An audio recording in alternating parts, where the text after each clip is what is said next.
bu'itsu liutammima makarimal akhlak. Sesungguhnya hamba diutus ke bumi hanyalah untuk menyempurnakan kemuliaan akhlak. Jadi kalau ingin tahu siapa orang yang Islamnya paling benar, yaitu yang bagaimana? Yang paling mulia akhlaknya. Siapa yang ibadahnya paling bagus, cirinya apa? Mulia akhlaknya. Siapa yang paling paham Islam, yang bagaimana cirinya? Mulia akhlaknya. Husnul khuluq.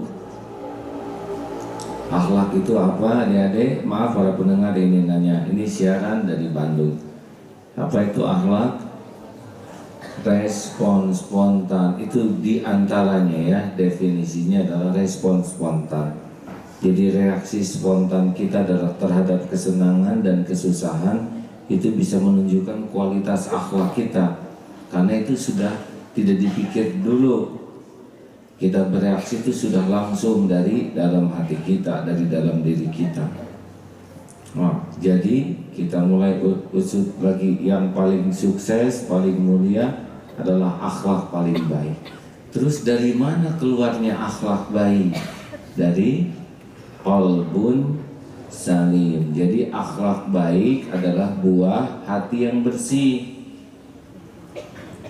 Jadi kalau ada yang mengatakan saya ingin berakhlak baik, harus hatinya bersih. Makin bersih keluar sendiri. Jadi seperti orang yang sumpah serapah menghina, sebetulnya orang yang menghina itu dia sedang mengeluarkan, memamerkan kehinaan dirinya sendiri. Yang ada dalam diri keluar. Jadi kalau ada orang menghina kita, sebetulnya intinya dia tidak sedang menjelek-jelekan kita. Intinya adalah dia sedang memamerkan kehinaan dirinya sendiri.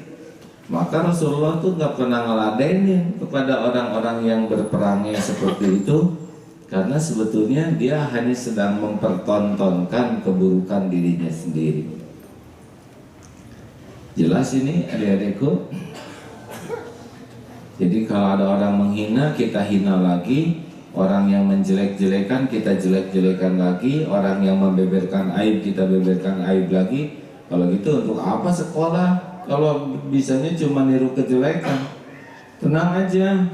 Apakah penghinaan orang kepada kita akan menghinakan kita? Tolong dijawab. Apakah penghinaan orang lain kepada kita akan menghinakan kita? Yakin? Tidak. Kenapa? Karena tiap perbuatan kembali kepada dirinya. Kita tidak akan hina dengan penghinaan orang, tapi kita akan hina dengan kehinaan kelakuan kita sendiri. Jadi tidak ada bahayanya dihina orang. Yang bahaya tuh berkelakuan hina, diantaranya menghina orang lain. Nah, jadi sekarang sudah makin jelas ya, bahwa yang paling, kita kan Islam nih, paling top siapa? Yang paling top Islamnya, yang paling bagus, paling benar, itu paling mulia akhlaknya. Keluarnya akhlak mulia datang dari mana? Dari qalbun salim, hati yang bersih. Jadi sekarang target kita adalah berusaha keras memiliki hati yang bersih. Karena tanpa kebersihan hati tidak ada apa-apanya itu amal. Coba, kita sudah sering berulang kali, orang yang berjuang sampai mati pun tetap tidak berhasil gara-gara hatinya tidak bersih, bukan kurang berjuangnya. Yang hafal Quran, yang dakwah tetap juga tidak berhasil masuk surga. Sebabnya bukan kurang hafalnya, bukan kurang berjuangnya, kurang bersih hatinya. Ria, ingin disebut ulama, ingin disebut qori, termasuk yang dermawan, udah sedekahnya setakar kebak, tetap nggak diterima. Bukan kurang sedekahnya, kurang bersih hatinya. Masya Allah. Nah, kemarin sudah kita bahas bersih hati yang pertama dari apa? Dari kemusyrikan. Jangan punya ilah yang lain selain Allah. Apa saja sih yang suka diilahkan di dalam hidup ini? Duniawi, harta, benda, pangkat, jabatan, kedudukan, popularitas. Ada yang menuhankan popularitas. Pokoknya saya mau jadi orang top. Mau apa? Markotop ya. Jadi orang top mau apa? Nabi Muhammad juga top.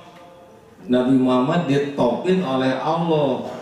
Kita nggak usah berusaha jadi orang ngetop, jadi orang bersih hati aja udah cukup. Nanti dari sana bersih hati itu bagaimana? Nah ini yang sedang akan kita bahas ya. Jadi satu, bersih hati dari musyrik. Jadi kita harus periksa hati kita, siapa sih yang jadi tujuan semua amal-amal kita ini. Pengen keren, pengen kaya, pengen populer, pengen dikagumi orang. Kalau yang menjadi penggerak semua aktivitas kita selain Allah, nah itu sudah jadi hilang, gak ada pahalanya. Dua, harus bersih dari apa? Dari kemunafikan. Karena munafik itu penghuni kerak jahanam. Munafik itu dua muka, di depan di belakang beda ya. Kita harus periksa betul. Orang munafik ke kita tidak bahaya, tapi kita munafik pasti bahaya. Ciri munafik apa? Bicara berbohong, dusta, berjanji tidak ditepati, diberi amanah, khianat, diantaranya itu tuh. Nah kemarin sudah kita bahas, sekarang kita bahas yang ke berapa? Ya nomornya terserah lah ya. Kita akan bahas tentang ujub, ada tentang harus bersih dari ujub, harus bersih dari takabur. Dan kali ini kita akan coba harus bersih dari su'udzon, berburuk sangka. Ada Ustaz tentang buruk sangka? Ya, surat tentang lisan, dalil-dalil yang kemarin kita lengkapi. Silakan Ustaz Fuad. Bismillahirrahmanirrahim. An Abi Musa radhiyallahu anhu qala qultu ya Rasulullah ayul islami afdal? Qala man salimal muslimuna min lisanihi wa yadihi. Dari Abu Musa radhiyallahu anhu berkata, saya bertanya, ya Rasulullah, orang Islam seperti apa yang paling baik itu? Beliau menjawab, yaitu orang-orang Islam yang selamat dari lisan dan tangannya. Hadis muttafaqun alaih. Ini sebagai penguat dari apa yang kita bahas. Jadi kalau ingin tahu siapa sih orang yang paling Islamnya paling baik, yang orang lain itu selamat dari gangguan lisan dan tangannya, sikapnya. Jadi orang yang suka celetak-celetuk, yang suka nyindir, nggak pada tempatnya, yang suka ngejelek-jelekin, yang ngomongin, pokoknya kalau ketemu dia kita keganggu, itu orang buruk. Orang baik itu kalau kita ketemu seseorang kita nggak pernah terganggu. Dan yang paling baik adalah orang yang kita ngarep-ngarep ketemu dengan seseorang ini karena dia baik. Selain tidak pernah ganggu, kita pasti dapat kebaikan dari ilmunya, dari akhlaknya, dari doanya. Makanya orang yang paling baik adalah orang-orang yang diharapkan oleh kita tuh. Tapi kalau orang udah nggak mau ketemu kita karena kita ganggu, kita termasuk orang buruk. Walaupun di kelasnya bintang kelas, walaupun bacaan Qur'annya bagus, walaupun kerudungnya besar, tapi kalau orang terganggu oleh kita, nah itu udah ciri-ciri akhlak kurang baik. Silakan Ustaz. A'udzu billahi minasy syaithanir rajim. Ya ayyuhalladzina amanu jtanibu katsiran minadh-dhann inna ba'dadh-dhanni ismun wa la tajassasu wa la yaghtab ba'dukum ba'da ayuhibbu ahadukum an ya'kula lahma akhihi maytan fakarihtumuh wattaqullah innallaha tawwabur rahim. Wahai orang-orang yang beriman, jauhilah banyak dari prasangka. Sesungguhnya sebagian prasangka itu adalah dosa. Dan janganlah kamu mencari-cari kesalahan orang lain. Dan janganlah ada di antara kamu orang yang menggunjing sebagian yang lain. Apakah ada di antara kamu yang suka memakan daging saudaranya yang sudah mati? Tentu kamu merasa jijik, dan bertakwalah kepada Allah. Sungguh Allah Maha Penerima Taubat, Maha Penyayang. Nah, hadirin sekalian, surat Al-Hujurat ayat 12. Coba diperiksa baik-baik. Satu, kita harus menjauhi suudzon, prasangka buruk.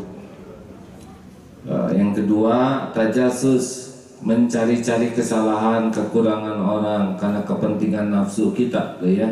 Yang ketiga, ghibah. Ghibah itu bercerita, mengatakan sesuatu tentang orang lain yang kalau dia dengar dia tidak suka. Kalau benar maka kita ghibah, kalau tidak benar kita sudah memfitnah. Kalau ingin bersih hati, jauhi 3 hal ini, ya. Satu apa? Berburuk sangka kepada ya ayyuhalladzina amanu, ini kepada orang yang beriman. Jangan buruk sangka. Gini ya, kita kan tidak pernah tahu kedudukan seseorang di sisi Allah. Kalau kita berbaik sangka karena Allah, ini kita tidak seudon. Pokoknya cari 1001 alasan untuk berbaik sangka, hati bakal tenang. Nanti kalau toh dia memang berniat jelek dan dia akan berbuat jelek, kan Allah udah tahu. Tanggungan Allah nanti melindungi kita. Allah akan buka kejelekannya agar kita terpelihara. Jadi jangan mengawali buruk sangka, tapi awali dengan husnudzon kepada orang yang beriman. Makin tinggi keyakinan kita seseorang kepada Allah, kita harus makin husnudzon. Karena orang yang takut ke Allah pasti dia akan banyak zikirnya, banyak patuhnya, dan itu mendatangkan tuntunan Allah. Yang kedua apa tadi? Wala tajassasu. Tunggu dulu, sekarang berbaik sangka ke Allah. Yang pertama kita harus berbaik sangka ke Allah sebelum ke orang yang beriman. Pokoknya semua perbuatan Allah itu pasti benar, pasti baik, pasti indah kepada orang beriman. Jangan ragu. Walaupun tidak cocok dengan keinginan kita, walaupun tidak kita sukai, tapi perbuatan Allah pasti bagus. Subhanallah, itu dapat diartikan kita menjauhkan dari Allah tuh semua pikiran, prasangka, penilaian yang tidak baik. Seperti orang berenang menjauh dari daratan, kita makin jauhkan. Pokoknya mas semua perbuatan Allah pasti baik, pasti benar, pasti indah. Walaupun kita belum paham, husnudzon saja dulu. Ini ada kebaikan. Turun dari tangga, nginjak kulit pisau, dulu pasti baik nih. Pokoknya nggak mungkin aja Allah berbuat jelek, berbuat zolim, itu tidak mungkin. Yang ada itu kita menzolimi diri sendiri dengan berburuk sangka. Sepahit apapun pasti baik, karena Allah maha baik, maha bijak, maha adil.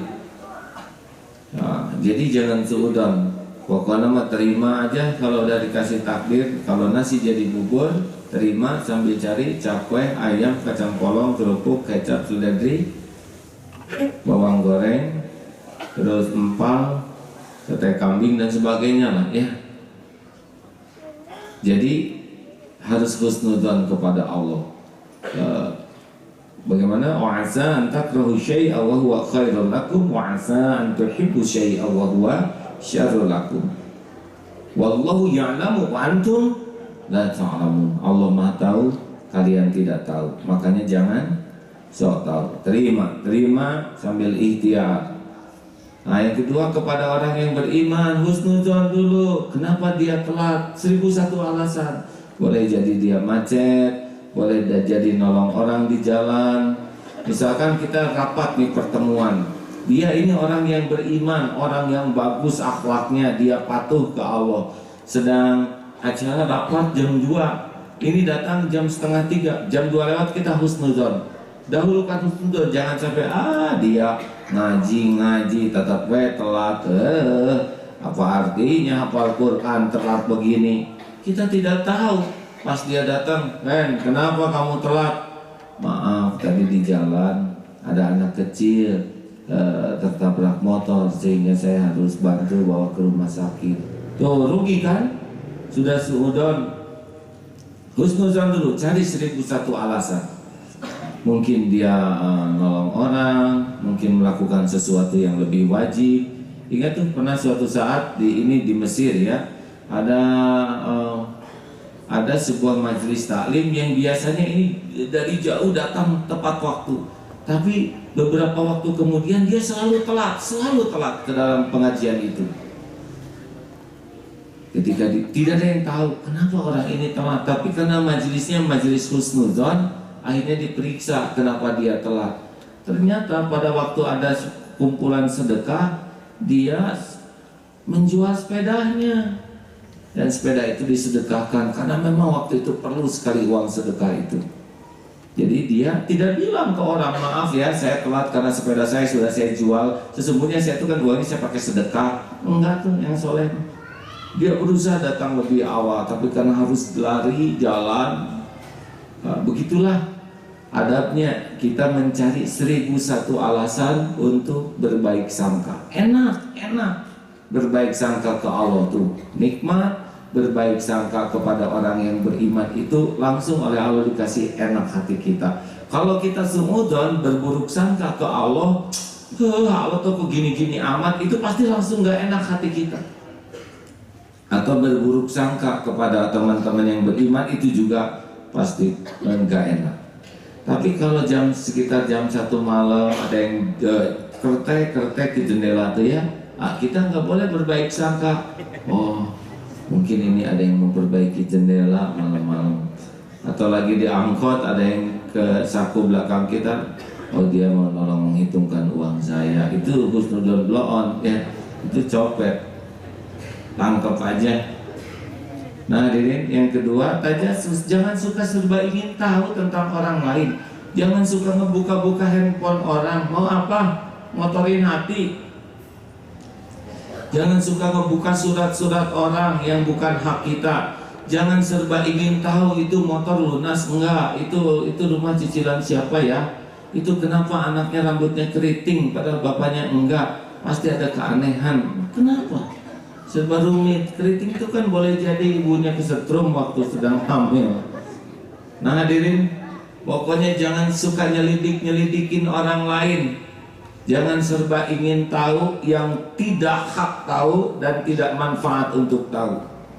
Termasuk itu ada orang yang ngomongin, nggak perlu tahu lah orangnya. Yang perlu kita tahu itu adalah apa yang diomonginnya, bisakah membuat kita lebih baik atau tidak. Orangnya mah nggak usah, nanti kita kotor hati. Benar? Tidak usah segala pengen tahu sesuatu ini tidak manfaat, nggak usah tahu juga, nggak apa-apa. Jangan suka segala diselidiki yang membuat kotor hati. Kecuali yang punya kewajiban menyelidiki untuk menegakkan keadilan, boleh. Misalkan telah terjadi kehilangan di masjid, nah, itu kita harus atau misalkan telah terjadi nih sendal hilang berkali-kali, buat tim penyelidik, pasang kamera SCTV atau apa? Ya, CCTV ya. Pasang di sana, lalu ada yang di sana bagian intai. Itu bukan mengintai mau mencari-cari kesalahan orang, ini untuk mencegah kemungkaran dan bersikap adil kepada yang berbuat kesalahan. Mencegah itu lebih baik daripada mengobati. Nah, hadirin sekalian, jadi yang ketiga apa tadi? Jangan suka ghibah. Ada definisi ghibah? Ya, kita baca, kita simak sekali lagi definisi ghibah supaya kita tahu. Dan ingat ya, yang bicara dan yang mendengar itu sepasang. Jadi walaupun kita tidak bicara, ini mah kita aja ya. Saya tuh nggak nyangka loh, itu tetangga yang di depan tuh ternyata lihat dari matanya aja sudah kedip-kedipnya beda.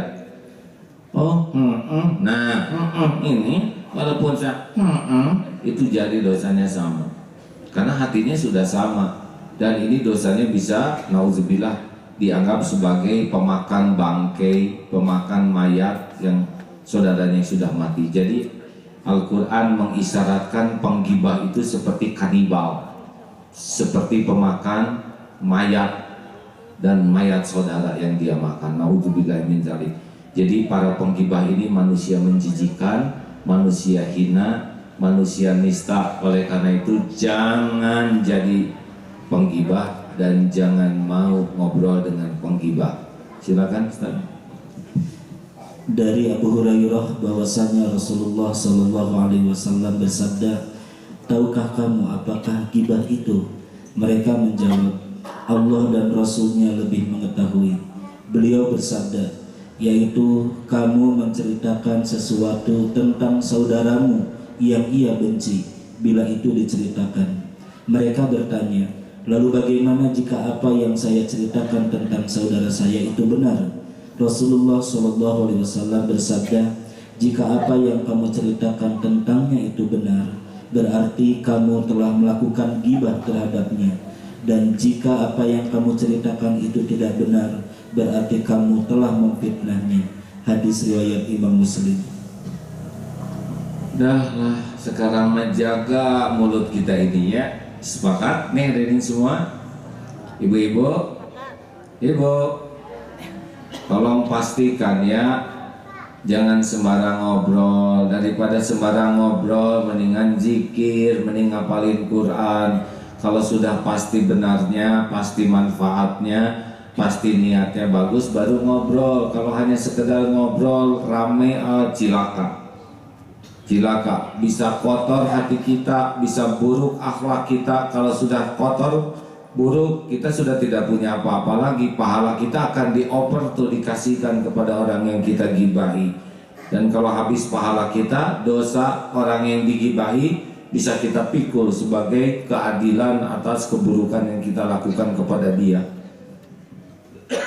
Makanya mulai sekarang para pendengar yang budiman, siapapun yang ingin menjadi orang yang disukai Allah, siapapun yang ingin jadi orang yang benar dan bagus Islamnya, siapapun orang yang ingin memiliki akhlak mulia, milikilah hati yang bersih.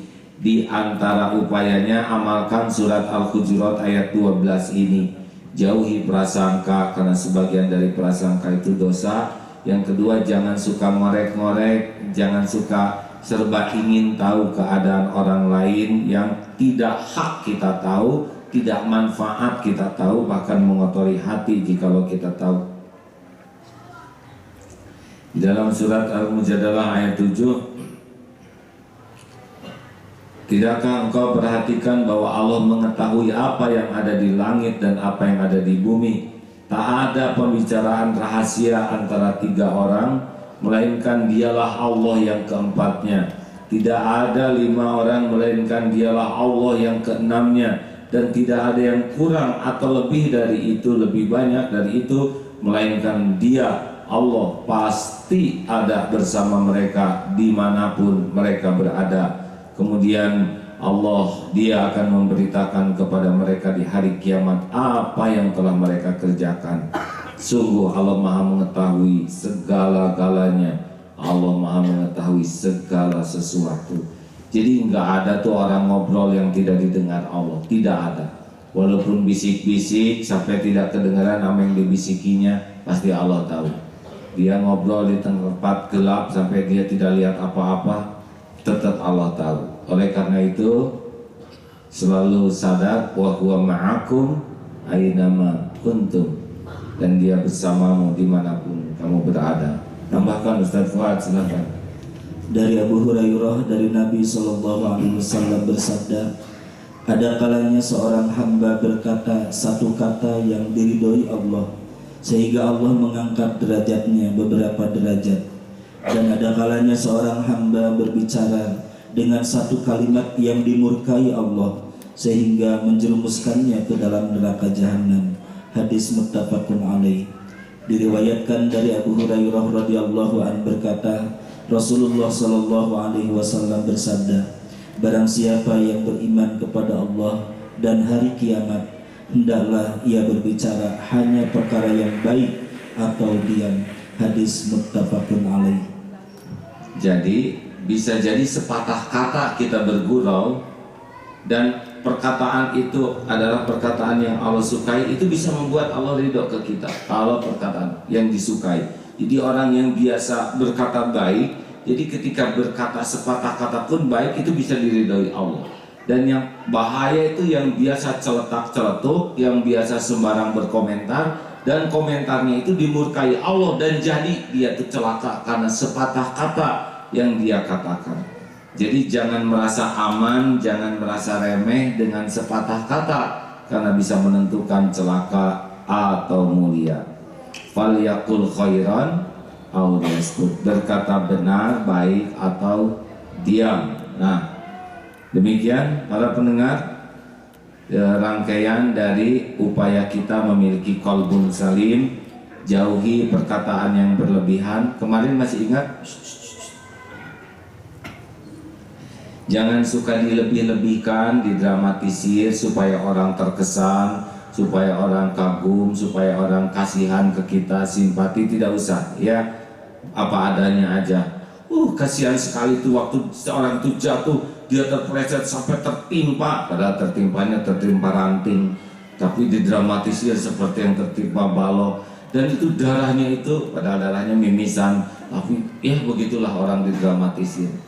Ini tidak perlu kita mendramatisir supaya jadi hebat. Tidak perlu, nanti kalau Allah buka kebohongan kita, kita menjadi tidak punya kehormatan apa-apa lagi. Dan kita sebetulnya jujur juga bukan supaya orang lain suka ke kita. Kita jujur karena memang harus jujur. Kita jujur karena Allah suka kepada orang jujur. Terus sesudah itu orang lain jadi suka, menghormati, ya itu mah bukan cita-cita kita. Cita-cita kita terbesar adalah Allah ridho kepada kita. Jadi semua akhlak yang kita lakukan bukan demi penilaian orang, bukan demi kekaguman orang, bukan demi nama baik, bukan demi apalagi demi pangkat, karir. Tidak perlu. Kita jujur, kita berakhlak baik, karena itu yang disukai Allah. Titik. Pasti ada juga yang tidak suka kepada kita, nggak apa-apa, itu urusan dia. Urusan kita adalah selalu berusaha keras untuk memiliki hati yang bersih. Hati bersih langsung akan berbuah dengan sendirinya kepada akhlakul karimah. Amin ya rabbal alamin. Silakan yang sedang berdiri di tangga naik saja. Akan baik sekali kalau yang duduk dekat tangga itu memberikan jalan, ya. Terima kasih. Tadi surat Al-Hujurat ayat 7, ya, supaya kita tahu bahwa Al-Mujadalah ayat 7, maaf. Surat ke-58 ayat 7. Nah, seperti sekarang AA berbicara, ini sudah pasti dicatat oleh Allah, sudah pasti ini. Tidak ada keraguan. Kalau niatnya baik, perkataannya benar, jadi pahala. Kalau perkataannya benar tapi niatnya tidak benar, tidak jadi amal soleh. Kalau salah menyesatkan, nauzubillah, jadi dosa. Nauzubillah min dzalik. Silakan para pendengar.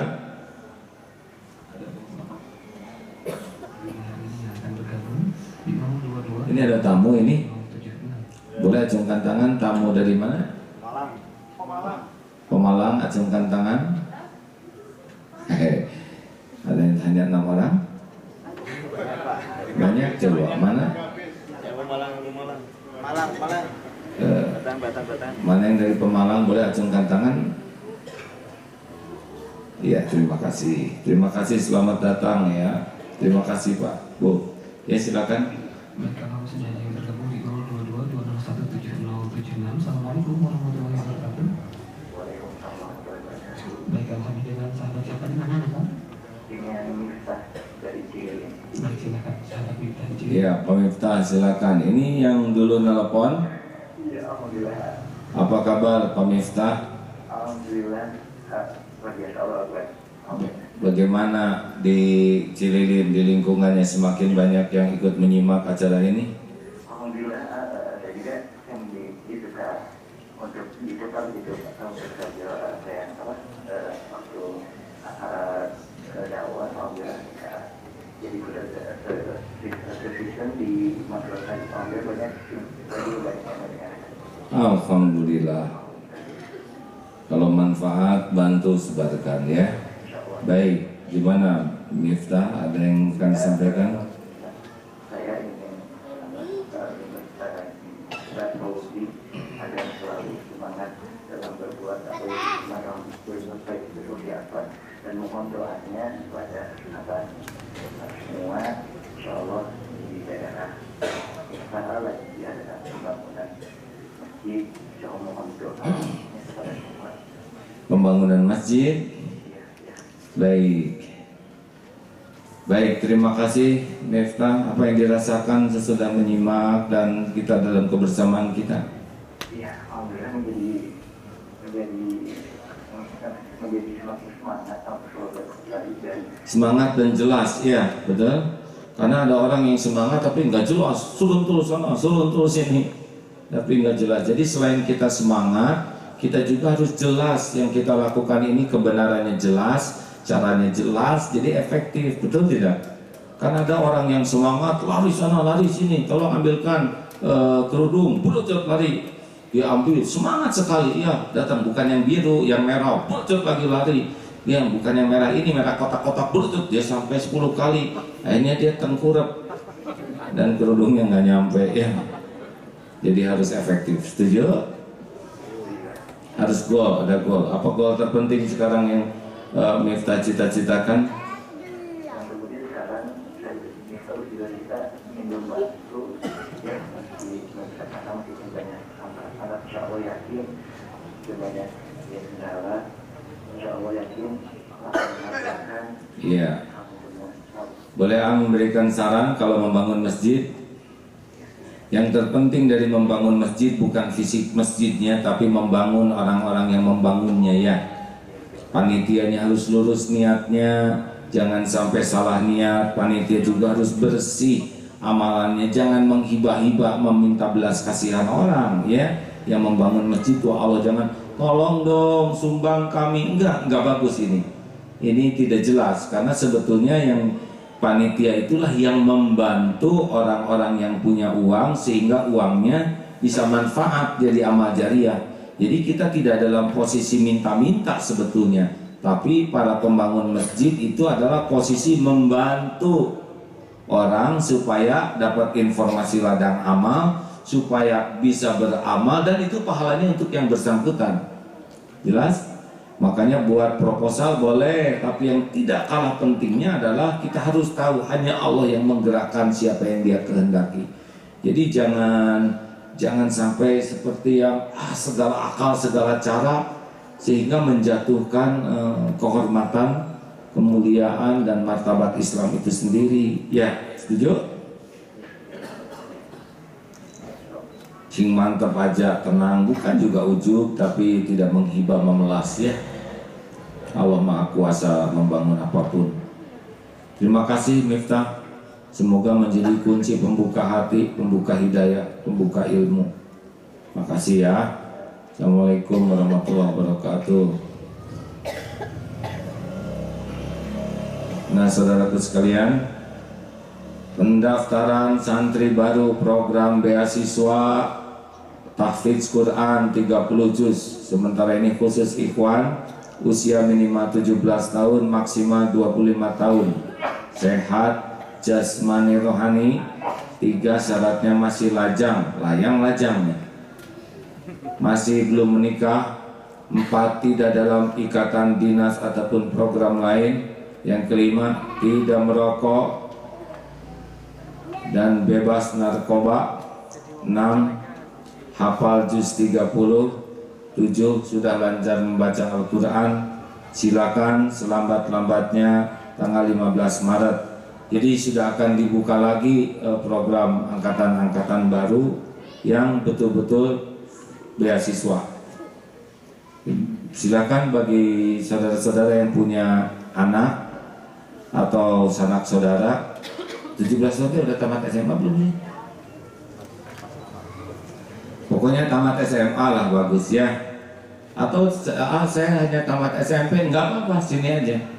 Pokoknya 17 maksimal 25. Saya 52, boleh dibalik tidak? Boleh, ya tapi tetap nggak diterima. Silakan sementara yang 17 sampai 25 ini ya.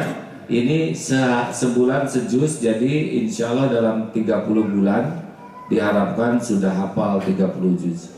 Berikut ilmu-ilmu lainnya. Silakan daftar ke Darut Tauhid di lantai bawah masjid. Silakan telepon.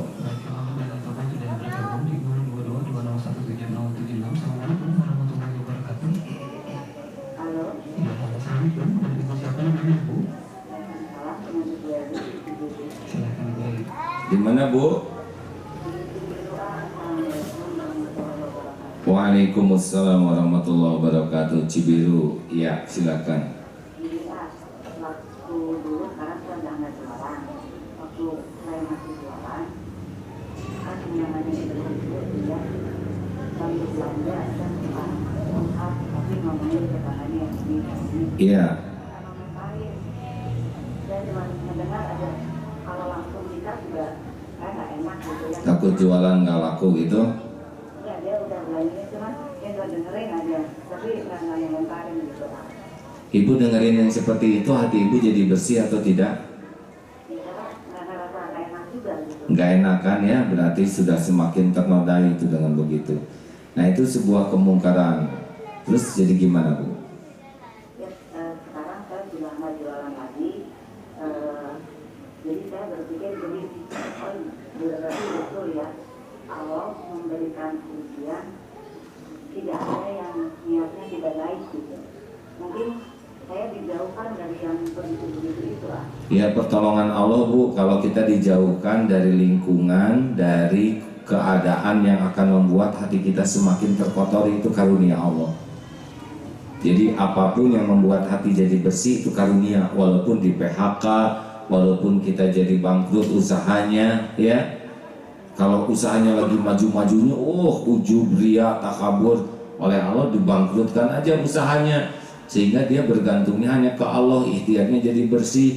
Nah itu juga karunia Allah. Kita punya temen nih orang-orang kaya, pejabat, tapi hati kita jadi kotor, kemana-mana bawa kartu nama mereka, gaya kita jadi gaya mereka. Nah, oleh Allah ditakdirkan aja mereka jadi jauh, sudah hilang handphonenya. Nah, itu udah baik juga tuh. Alhamdulillah, setelah saya dengar ceramah-ceramah lama, hati saya jadi lebih terbuka.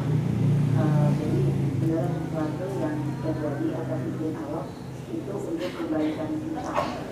Pasti Bu, Allah Maha Baik.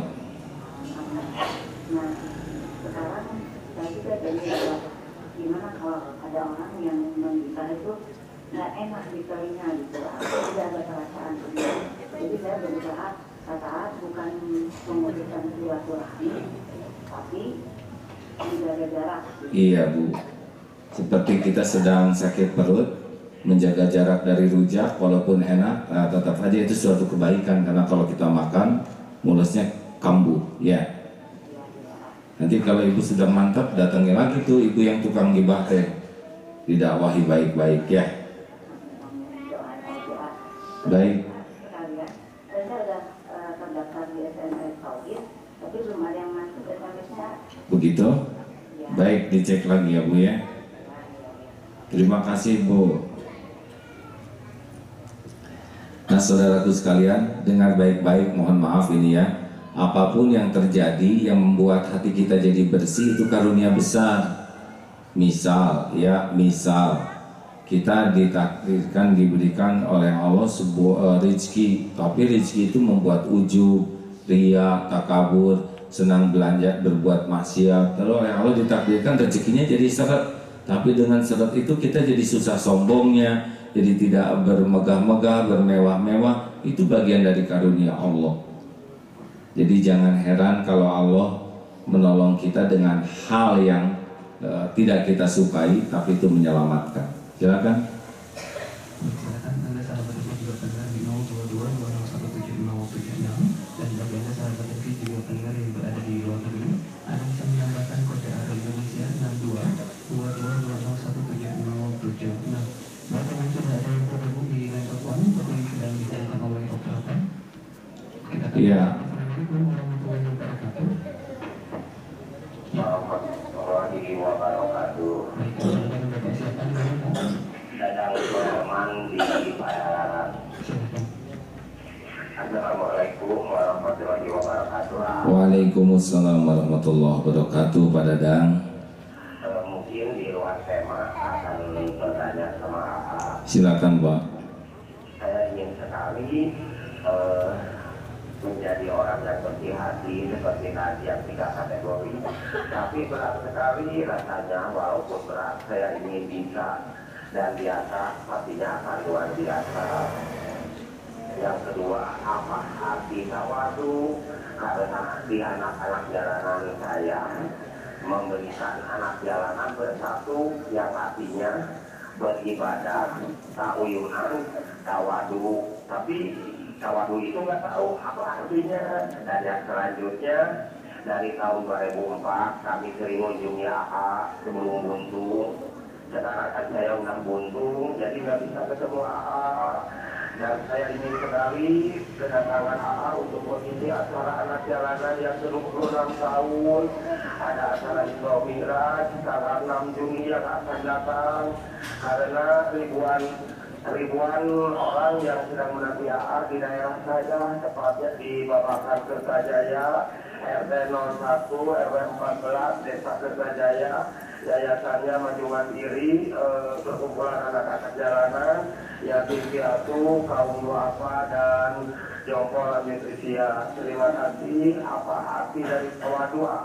Baik, Pak. Assalamualaikum warahmatullahi wabarakatuh. Waalaikumsalam warahmatullahi wabarakatuh. Sederhananya tawadu itu dalam bahasa Indonesianya rendah hati, bukan rendah diri. Orang yang rendah diri itu minder. Minder ini penyakit hati. Orang minder lebih fokus melihat kekurangan daripada karunia Allah.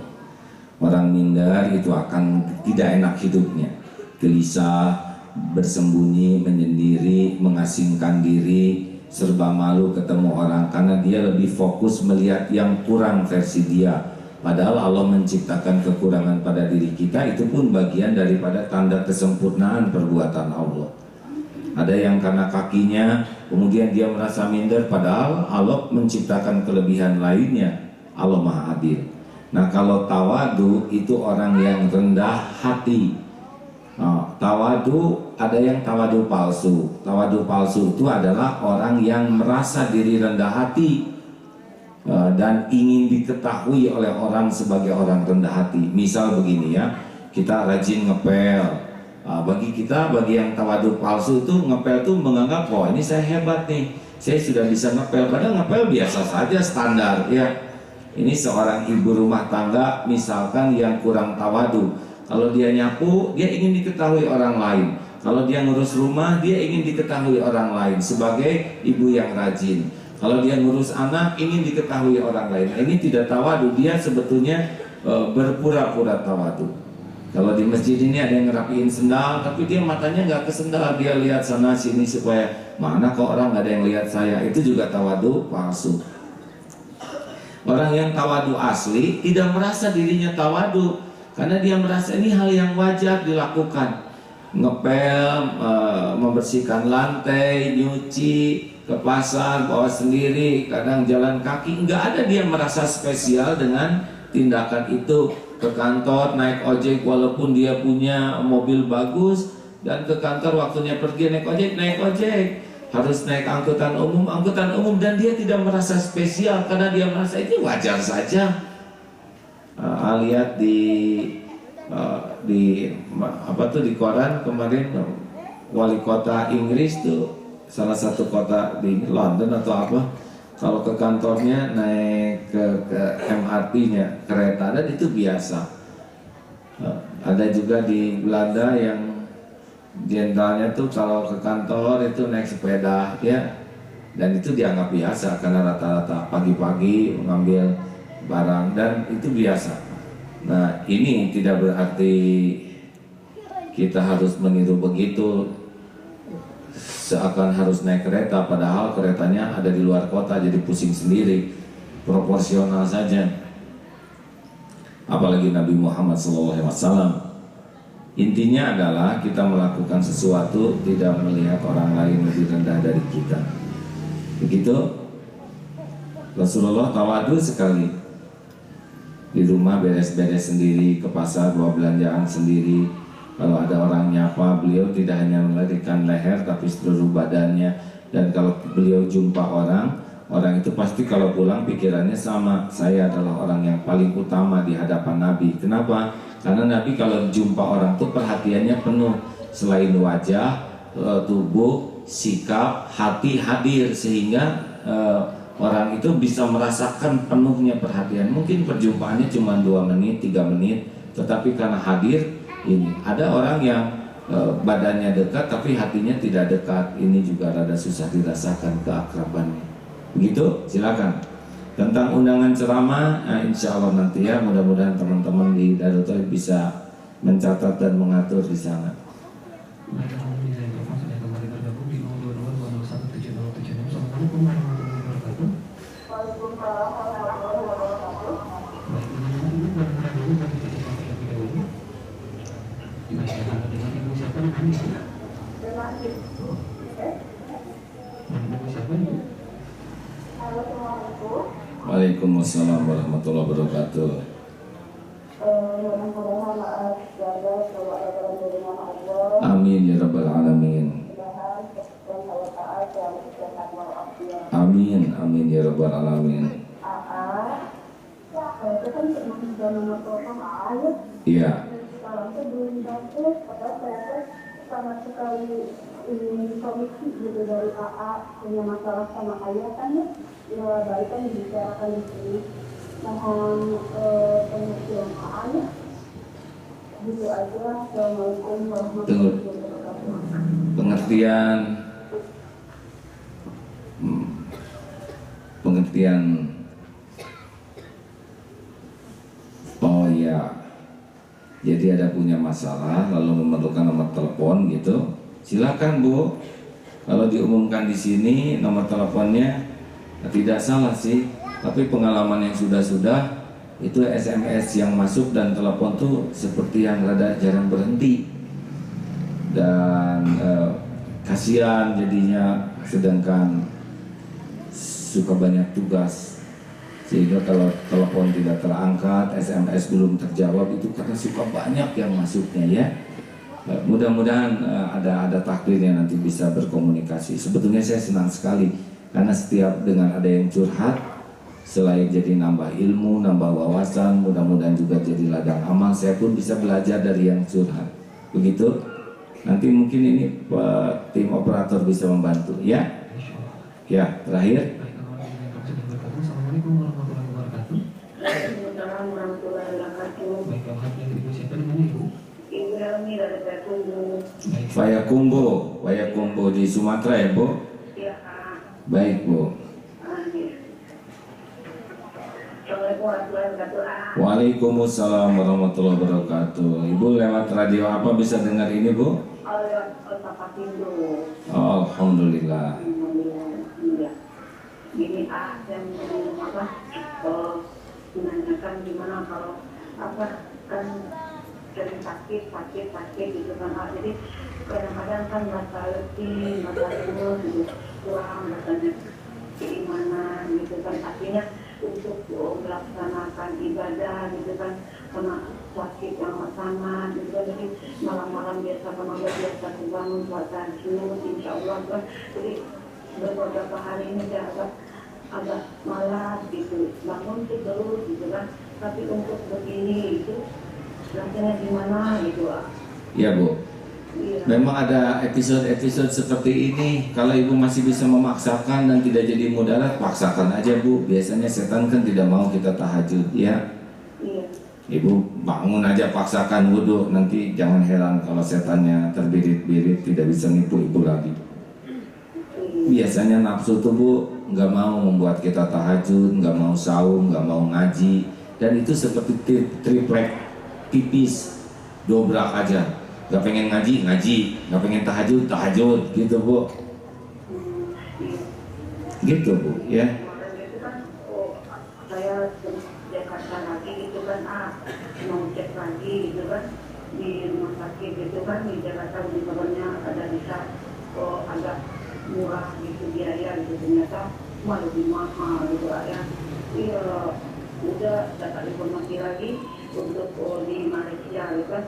Nah, pergi lagi ke Malaysia terus saya, ya Allah, gimana ya, Allah nggak pernah minta bayar, mau naik ke pesawat itu aja minta 400 ringgit gitu ya, untuk naik kursi didorong itu dikasih biaya 60 ringgit gitu. Ya Allah, Allah nggak punya biaya yang kita sakit begini aja biaya sekian-sekian. Kalau bayangin gitu, dapat bersyukurnya bagi hamba-hambanya yang sehat gitu ya. Masya Allah. Dan menggunakan dengan sebaik-baiknya pemberian Allah yang Masya Allah. tidak dikasih biaya sedikit pun gitu ya. Masya Allah, benar Bu.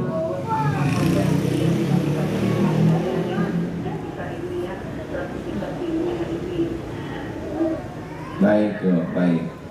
Iya Bu, baik Bu. Terima kasih Bu ya hikmahnya. Ya, semoga Allah menyembuhkan Ibu ya, lahir batin. Waalaikumsalam warahmatullahi wabarakatuh. Ini terima kasih kepada Ibu Madlinda Parker dari Seattle, Amerika Serikat yang ikut merilai saat ini.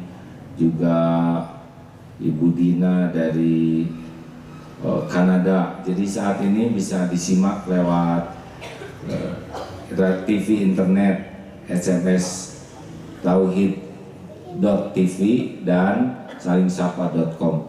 Ini kelihatan tuh gambarnya ya. Kelihatan nggak sih? Kelihatan ya.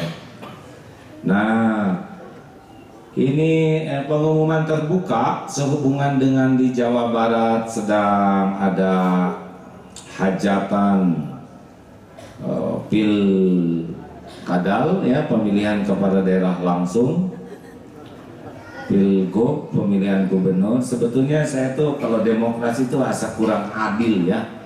Yang namanya demokrasi kalau satu orang satu suara, karena sebetulnya jadi profesor dengan yang nggak belajar jadi sama, yang soleh, yang ahli tahajud dengan yang maling juga jadi sama tuh ya suaranya. Entahlah, harus ada sesuatu yang lebih adil. Harusnya ada cara yang lebih adil untuk menentukan pemimpin. Tetapi sementara ini saya belum paham mana yang terbaik karena yang adanya begini. Kita doakan aja supaya gubernur terpilih nanti adalah yang paling takut kepada Allah, paling bisa mengemban amanah, tidak silau kepada dunia, dan tahu bahwa jadi gubernur itu sebentar tapi tanggung jawabnya berat. Dengan ini pengumuman ya, diumumkan kepada semua calon gubernur dan calon wakil gubernur di Jawa Barat, kami mengundang untuk ikut pengajian malam Jumatan. Ya, kita doa sama-sama supaya semua diluruskan niatnya, semua dituntun oleh Allah, supaya lebih yakin kepada ketentuan Allah. Dan kalaupun nanti ada yang diuji dengan menang jadi gubernur, menang dalam tanda kutip ya, karena menang yang asli itu orang takwa dan husnul khotimah, sing betul-betul bisa jaga diri, jangan sampai udah habis-habisan jadi gubernur, pas udah jadi habis betulan karena tidak hati-hati. Tidak sedikit yang punya jabatannya sebentar tapi petakanya lama dan bisa dunia akhirat. Tolong disampaikan kepada siapapun. Saya sih sebetulnya hanya mengundang begini ya, terbuka. Bila berkenan malam Jumat besok hadir ke pesantren Darut Tauhid. Kita sama-sama di sini memohon kepada Allah agar ya negeri kita khususnya Jawa Barat yang 46 juta ini betul-betul melewati pilkadal ini tidak jadi masalah, bahkan syukur jadi amal soleh. Setuju? Kepada yang mendengar mungkin dari adiknya, kan ada berapa orang pasangan sih pilkada? 1, 5 ya. Ada nomor 1 siapa? Nggak apa lagi ya, apalnya cuman kancing. 1 Barike Teneng Rike dengan Pak siapa? Mang Teten, mangga ka dieu urang ngariung. Kedua Cep. Kita yang macan-macan siapa? Yusuf, Dede, Yusuf, Macan, dan Pak Lex, silahkan mampir. Terus Pak Yance dan pasangannya monggo. Pak Aher sama dengan Pak Promat siapa? Pak Deddy Mizwar, silahkan. Dan yang satu lagi Mang Dik dengan pasangannya mangga diantos urang malam Jumatan di Darut Tauhid ngeriung di dia sareng jamaah sadaya urang ngadoa hatur nuhun muka suhun kasadayana eta teh bahasa Sunda gini.